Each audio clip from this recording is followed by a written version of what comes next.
As a fellow monk once said to Swami Kriyananda, speaking of Satan, "If only I could get my hands on him." Jesus, during his temptations in the wilderness, overcame them and thereby set an example for all time by clinging the more determinedly to God. As Paramahansa Yogananda used to say, darkness cannot be driven out of a room with a stick. Once you turn on the light, however, the darkness will vanish as though it had never been. Jesus manifested this principle. The Bible tells us, therefore, that at last the devil leaveth him, and behold, angels came in and ministered unto him. In the Bhagavad Gita, the point is clarified further by the added explanation that there are three qualities in human nature: sattvic, or spiritually uplifting and elevating; rajasic, or ego activating; and tamasic, or spiritually darkening. It is this triune aspect of human nature that the third chapter refers to with the words, "As fire is hidden by smoke, as a mirror is dulled by rust, and as an embryo is enclosed in the womb, so is the indwelling self enveloped by desire." Yogananda explained that each of these examples describes one of the qualities, or gunas. Sattva guna, that which elevates our consciousness, can be freed of any identity with ego by a little puff of meditation and right affirmation. Rajoguna, which embroils the ego in restless activity, can be worked off with a little more and a little longer effort.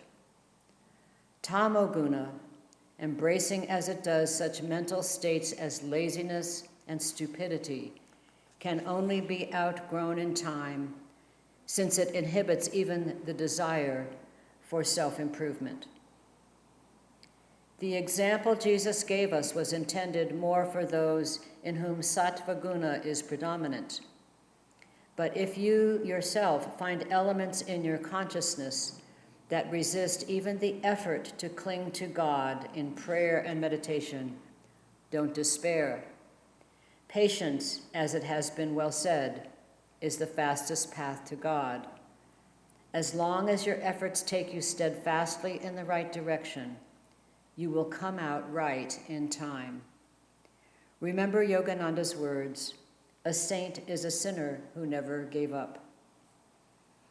If, however, your nature impels you, even against your will, to move in the wrong direction, toward egoic desires and away from God, strive at least to detach yourself mentally from your wrong actions, which are induced by habit.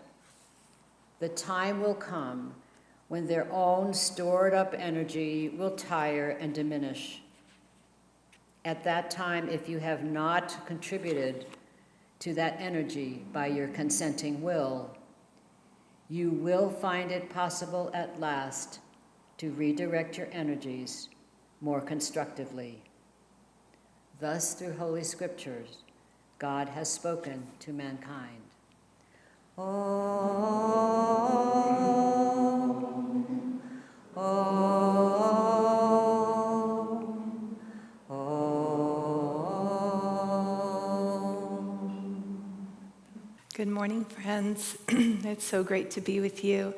And how can we not smile after that amazing celebratory dance? And thank you so much. As soon as you started, I found myself just feeling, yes, this is the way to meet tests, right? This is the way to meet tests. And boy, not easy to say, hey, of course, we're dancing with God, we're dancing with the divine. We'll just have a wonderful time. Let us have a wonderful time. That is the spirit of the teachings. It's, to my experience of Swami Kriyananda, one of my favorite things to listen to, and you can hear these on the Treasure Talks, is Swamiji laughing, right? So if he's reading P.G. Wodehouse, which I have wonderful connections with Tandava about when he would put on these productions, and sometimes I got to be part of it. But, he would laugh spontaneously in other talks. And the depth of freedom and the upliftment of joy in that laughter, it just immediately changes your consciousness. He embodied that, right? He embodied what our Whispers reading so beautifully talked about. And to me, these are the two spectrums of how do we meet tests. One is know you're a lion. Yeah, know you're a lion. Like, you are divine. We are divine. There's nothing in this world greater than that truth. And I love in the reading, it said, these little creatures of fear, worry, anxiety, trepidation. And sometimes I will say, they do not feel like little creatures, right? And I do not feel like a lion, and it's really hard to dance, right? Like, that's my truth. So in the reading today, where Swamiji says, we will be met. We will encounter temptation and tests. We will. So just Lakshmi's beautiful talk last week, does Satan exist? Yes, right? That energy, that power that's talked about today in the reading of downward pulling consciousness is real. And sometimes we're more aware of it than others. Yeah, sometimes we're dancing. We're just going along, it's all good. And I was thinking about, well, how do I get through tests, right? And some of you know my husband James just went through surgery, and he's big tests. I mean, just really big tests on the physical body level that impact consciousness. I feel confident he won't mind me mentioning, because it's been mentioned in here. So he was diagnosed with, do I even remember? No, cancer. And prostate cancer, and the prognosis is very good, which we're grateful for. It's still a journey, you just don't know. This is life, we don't know. But what James and I talked about is he noticed for himself in particular how interesting it was in terms of consciousness, the difference between the day before diagnosis and the day after. And Mary Kretzmann talks about how she's the leader of Yogananda's Divine Will Healing Prayers Ministry. And I've been in some classes. I highly recommend, if you ever feel at all inspired. Rita leads beautiful. She leads these prayers for us. They came from Yogananda, and it's tapping into this divine energy that we are made of, right? And sending it out. So what Mary says is that if you can begin the prayers before you know what's going on, more power can come in, because the mind attaches. Oh, I'm this now. Oh, I didn't know that yesterday, but now I know that, right? So I've been thinking about different tests. I have a private student who reached out to me a few months ago. She was diagnosed, very surprisingly for her, with PTSD. Now, it's not surprising in terms of what she was experiencing, but it makes no sense to her, right? Like, she can't logically add things up. She's a yogi, and she's been on this path a long time, and so part of the battle is, how could this happen to me? I must have failed in some way spiritually, that I let my consciousness be so affected by it. And one of the realities of that is that it's the nervous system, I've heard it talked about in this way, gets hijacked. It gets hijacked. And so you're in a state, if you're activated, highly activated, of terror, really. Your nervous system is reading everything as danger. She reached out to me because she has a great physician, she's got a great team, but she needed spiritual support. And the medical community couldn't provide her with that. Right? They just said right out, like, we actually can't do that. We encourage it, we think it's wonderful, but we can't deliver that. So, she and I have been working using the tools of yoga, using what she knows. And part of what we're looking at is, and I will say for myself, some of you know this, but I have complex PTSD. I've been working with it for many years. And so I could normalize the experience for her and just talk about, it is a reality, it's not who you are. It is a reality. It is a reality to be worked with. So like for her, and I'm not laughing about it, but to wake up in the morning and feel like I don't know how I'm going to get through the day. I don't have any idea how I'm going to get through this day. I said, yeah, me neither. Yeah, me neither.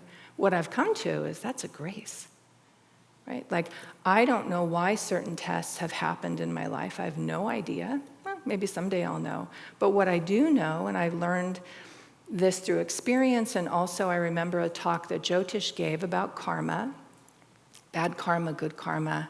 It's so easy to feel like tests mean bad karma. I had some friends they don't follow these teachings. They have some spiritual inclination. They've heard of karma, right? So they know enough about karma to know that it's energy coming back to you from what you've put out. And the husband said to me, I was over visiting them, they'd been going through some real trials. And he said, we've come to the conclusion we must have been miserable people in our previous life, right? Like, oh man, what did we do to have these many trials come, right? And on one level, it's humorous, right? And on another level, they were really struggling with that. And so I could, at least in that moment, offer these teachings about karma. Karma, it's true, it's energy that comes back, but what's happening is an opportunity for us to learn. It's not punishment. It's not retribution. Tests are interesting because the conscious mind comes up with stories. That's what I've seen. For myself, for others, we come up with stories about, in this case, my friend, we must have been horrible people. I mean, come on, that's the only thing that would make any sense. And yet, what I've learned through these teachings is, and this is what Jyotish was saying, good karma, bad karma, on a spiritual level, the way to evaluate that, we don't really want to be looking at karma that way. Karma is karma, right? But the mind can't help it most of the time. So if you're evaluating it, the way to evaluate it is what does it elicit in you? What does it call forth in you? Right? So and he used the example, I've heard this before, which is, let's say you win the lottery. Great karma, wonderful, yay. But what can happen out of that is that because of the financial success and support, so much ease, you're good. So like maybe you were on a spiritual path, kind of working at it, growing, and you're kind of like, I'm going to take a little vacation, right? And I'll get back to that, right? And so that would not be good karma spiritually. That would not be good karma. Anything that leads us away from our dedication to grow spiritually and awaken to the lion soul, divine self that we are, right? Tests, they don't always do this, but boy, they can bring us to God. And they certainly have brought me to God. No question about it. And my friend, who's reached out to me, who I'm working with, her sadhana is stellar right now. Like, wow, japa all the time, chanting. Like, we go through the list, yep, every day. Now, her experience is, but I still have this, right? I still have this, it's not gone. What I'm offering to her, in part because I know this through yoga, is that and my own journey with this, is that the nervous system does eventually reset itself. And these tools are incredible tools. That's always inspiring for me, is that, I joked the other day, I said, I feel like I'm becoming a neuroscientist. Every training I take, everything I do, keeps coming back to these teachings. That's so nice. It's so nice. It's just so nice. Like, wow, something greater than myself got me on this path for sure. Right? That all of these things work. And it just reassures me. I was thinking of being in a class one time, again, a number of years ago, and a class on addictions counseling and the correlation between how often there's trauma with that and PTSD. And I was sitting next to this woman, and they go through the list of, here's how you can diagnose it. So if you're working with someone, here are the things that would lead to that, likely lead to that. And they're going through the list, and I was just watching myself feel heavier and heavier and heavier. And finally they finish, and the teacher keeps talking, the professor, and the woman next to me looks at me, and she goes, what do you do if you've got 8 out of the 10, right? Like, you're just like sitting there going, oh, suddenly you realize, oh, I have this, right? And all I said to her is, I know, yeah, like, and it's the diagnosis piece, right? It's the title. Oh gosh, that's who I am. Well, nothing had happened different than we just heard a list of characteristics that could say this. And actually what I found in the path of yoga and these teachings, and Swami says, to meet life. That's the thing, all these great stories of him in the car driving, the car hits the bus, it's swirling around, Swami, Swami, someone's in the background. And he's just calm, centered, focused. Okay, comes to a stop. Yes, right? And the ability, he was fully present and committed to every moment, to every experience. And he was living in the lion consciousness of God, right? So it's just remarkable. I was talking to Chidambar and Amara the other day and just remembering, because watching James go through this, and boy, he's, sometimes, and I mean it sincerely, I call him St. James. I mean it, yeah, because he's doing the battle of consciousness. He does it, right? He works it. And it's a blessing in my life. It's a blessing. I know it's a blessing for him. I'll just say this. We were a few years ago doing Guru Day. We still do this, but it was right when he'd gotten his spiritual name. And his birth name is Jim. And he'd kind of sat with what feels right. And James, James is on his birth certificate, actually, not Jim, but his family called him Jim.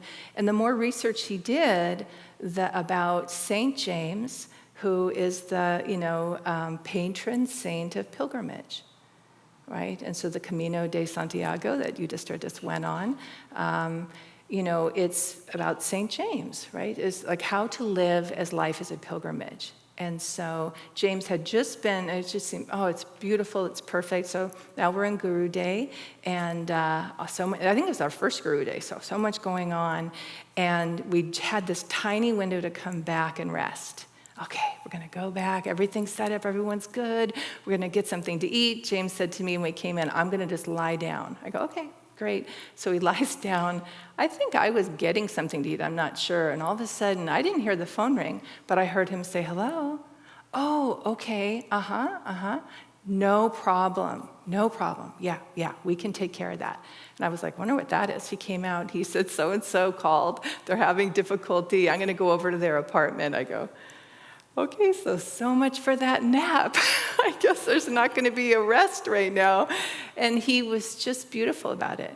Right? Just like went on over, helped, and I thought, and I think I said to him in that moment the first time, St. James. I said, okay, St. James, so to meet it with dancing, to meet it with joy, to say, okay, let me serve. Let me serve selflessly, because it changes our consciousness. And boy, does Guru Day do that. I know we share this with Kamaladevi, and wow, it is really something that seva, by the end of it, I mean, the Guru Day event anyway is that for everyone in my experience, but to be part of the seva and watch the seva team, for all of you who are part of the seva team, it changes your consciousness. It just does. So, so this idea of identity, how to meet what is happening with what Yogananda said, and I did find it a stunning statement. I heard the first time I heard Asha mention this, which is Yogananda said, most people make the mistake of thinking their karma has anything to do with them. It's like, what?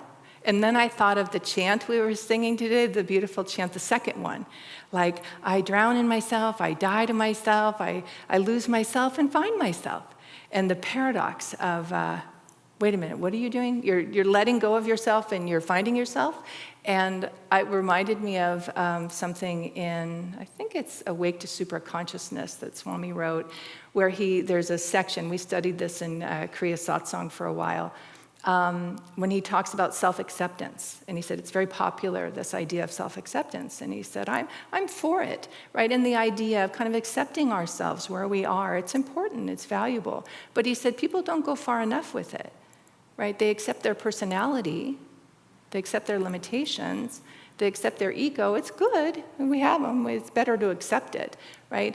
But they don't accept themselves as a divine soul. Like, keep going. Self-acceptance, keep going. What is the self? What is the divine self? So this idea, I've pondered it for a long time. Karma having nothing to do with me. Well, it doesn't have anything to do with my divine reality, right? It's the individualized jiva that incarnated, has made lots of decisions, lived lots of lifetimes. As Asha says, it seemed like a good idea at the time, right? There's a great little metaphor story of, you may have heard this, I've heard many different renditions of it, but you walk down the street, there's a hole in the street, you don't see it, you fall in. It's a bummer, right? You're in the hole. You're in the hole, you can't figure out how to get out. Now what do I do? After a long, uncomfortable time, you actually figure out how to get out. All right, got out of that hole. And you move on, you go down the street. Sometime later, you're walking, same street, you see it, and you go, all right, there's a hole on the street. Remember that. I'm gonna walk down the street, remember there's a hole. You fall in. You're like, I'm in the hole. I remembered there was a hole, I'm in the hole again. It's a bummer. Right, so there you are, stuck in that hole, stuck with yourself, and eventually, after some time, not quite as long as the first time, you get out. Thank God I'm out of that hole, right? So off you go. You're good for a while. Walking along, there's the street, there's the hole, right? You're like, okay, here's the street, here's the hole. I know it's there, I've fallen in twice. Not gonna fall in, I'm good, right? You fall in. It's like, what is going on? Right? There you are, you're stuck. Not as long. It's uncomfortable, not even as uncomfortable. You're not as despairing as you were the first time, right? You're not as mad at yourself as you were the second time. You're kind of like, here I am in this hole, stupid hole. I got out last time, I'll probably get out again. Yeah, I wish I didn't fall in it, but I did. And you get out. Whew, on you go. Some time passes, walking along, you see the street, you're like, I'm taking a different street. I have learned my lesson. I am not walking down that street anymore. Temptation comes, tests come. Sometimes we get these warnings, that street is not a good one. And even when you know it, even when you're like, I think I'm good, okay, it's not recommended. It's not recommended. And the wisdom that says, all right, I'm going to take a different street, rather than I'm a lion, I can handle it. Swami has said, don't go out, and Lakshmi talked about this last week with Jesus being tempted. Don't test. Don't you test. Like, okay, how much can I handle in terms of adversity, right? And it'll come to us anyway. It'll come to us anyway. And if you're still in that learning process, you're still in the learning process, it's okay. So what I've learned, because I've had teachers help me, so you're still learning. You thought you could do it. That's all right, you can't. It's fine. So back to my friend who wakes up, it's a very difficult thought to have. Like when you feel like you're just so challenged and compromised by your own nervous system and consciousness that, breakfast is like, how am I gonna do it? If that's real for her. And what I shared, because she knows these teachings and these practices, is that you have something great on your side. So not only these tools and teachings, which part of her therapy has included breathing, pranayama, and it's sweet because she's like, everything we've been working on, right? They recommend. I go, yeah, the path of yoga is great for this. Like, it really is. But what I said to her, and I called upon Yogananda's scientific healing affirmations. And boy, if you haven't read them, they are a jewel, they're a gem. And he is so strong in that. He is the reading of whispers, be a lion, and be undeterred by what appears to be evidence, right? So declare your health, your wellness, because what we're claiming is our divine reality. The body can be having challenges. The nervous system can be having challenges. It can. And it feels like me. Like these thoughts feel like my thoughts. Yogananda said, no, they're universal. Thoughts are universal. They're not individually rooted. They do sound like me.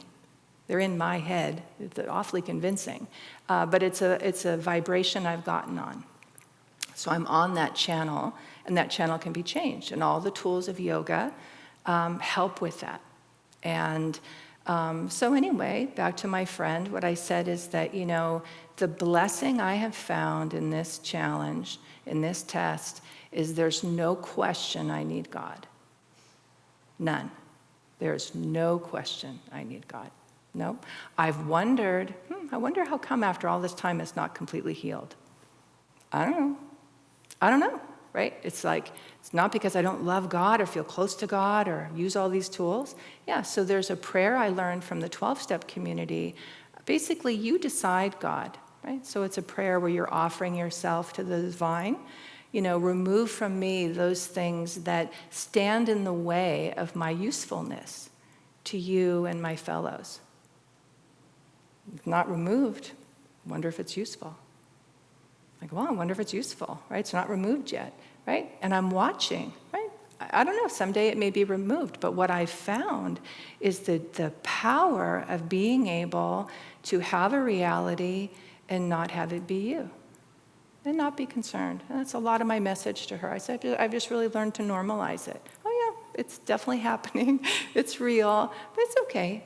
It's all right. So call on God, and I'm watching her do that. And we're looking at scientific healing affirmations of hang on to this with authority. You hold these tools with authority. Gary led us in purification this morning and said, we know these are at least 5,000 years old. These mantras. They're older than that. Civilizations have risen and fallen, and people have been chanting these mantras. There's tremendous power in these tools and these teachings, way beyond what the conscious mind can perceive. But miracles are happening within us all the time. We say in purification, by the grace of our masters, you are free. So we practice seeking. We practice coming. I practice. I'll just speak of myself. I practice it, right? And also the certain tests I've had in my life, like, wow, I'll wrap up with this.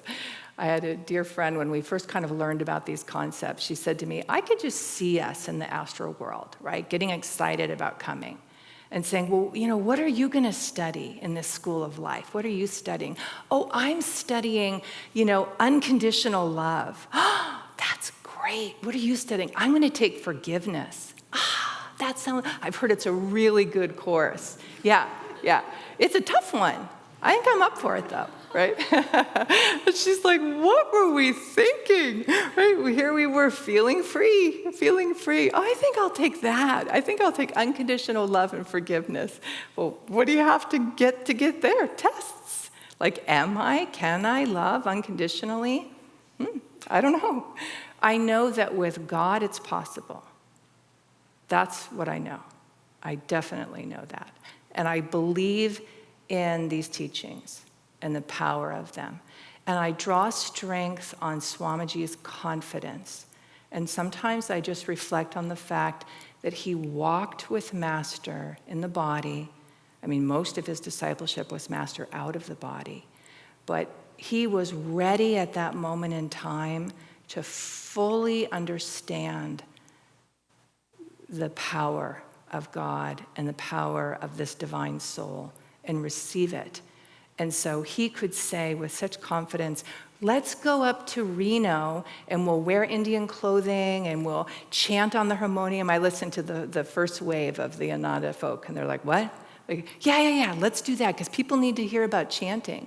And the ego of like, Swamiji, they're going to think we're crazy, right? Let's wear these outfits and travel the country. I remember Ramurti saying light blue, robin's egg blue, little caplet sleeves. You'd have to know Ramurti to know how humorous that would be. And it's like, and he said, you just had to keep surrendering. You just had to keep saying, Swamiji knew what he was bringing. He knew what he was bringing. And he knew there'll be some who are ready, they're thirsty, they'll get it, right? Others are receiving the blessing anyway, even if they're not. So I practice that as well. So this is what I'll wrap up with. At a class, a course on Patanjali, up at the Expanding Light, let's see, Pranaba and Parvati, right? So Parvati was saying at the beginning of the class, these teachings are powerful and ancient and full of sacred mystery. Don't try to understand them. Don't try to understand them. Receive them. Receive them. So relax. It was an intensive teacher training. You just go in there, you're like, oh, I've got to learn this, right? She's like, take a breath, lean back. This is one you'll want to repeat, right? So just relax and let it wash over you and let it come into you and let it awaken you, right? Just be receptive. How do we meet tests? Like this joyful dance of, find the joy, hold on to that, and be a lion. Be a lion, know who you are. And let's do it together, because boy, I can't do it alone. So great to be with you.